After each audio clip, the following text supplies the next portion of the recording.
complies with those rules that will allow U.S. search engines to go into Vietnam. We're also talking about whether or not, on international labor rights, Vietnam has to comply with the ILO. We're also talking about environmental rules, which would be a first, which would force Vietnam to comply with environmental rules. And you and I know what's happening in central Vietnam today, with the Chinese government having key contacts in the government in Vietnam and coming in and strip mining and poisoning the water and defoliating parts of the country. Those higher environmental standards are something to think about. There's something to think about. And then there's the fact that among the majority of Vietnamese, especially young Vietnamese, but overall, 89%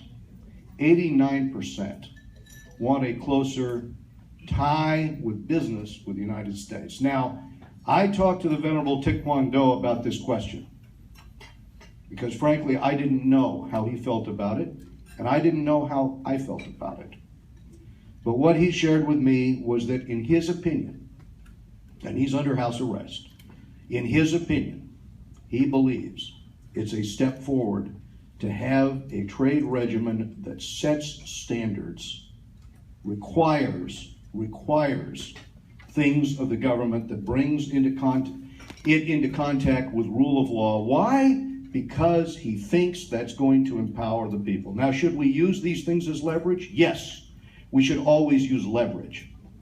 But to fundamentally change Vietnam in the long run, I can tell you the leverage that I think is most important.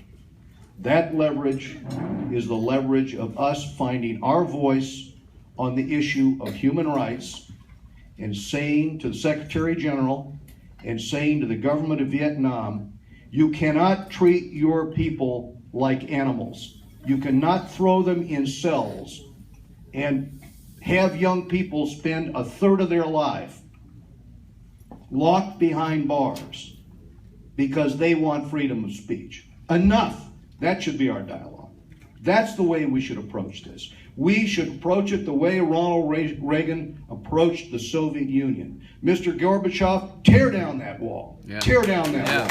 That's the way we should approach this. So these are complicated issues. I've long appreciated the dialogue that I have, and I know Alan feels the same way, with the community here. We have to think these things through. We have to think with our heads. We think with our hearts, but we have to think with our heads too. But we have tough decisions to make. But the one thing we cannot lose this absolute commitment that our first principle is that it's the people in Vietnam that must be empowered. They must have religious freedom. They must have freedom of speech. They must have democracy. That is our goal. Thank you all very much. Thank you very much, Congressman Royce. And next.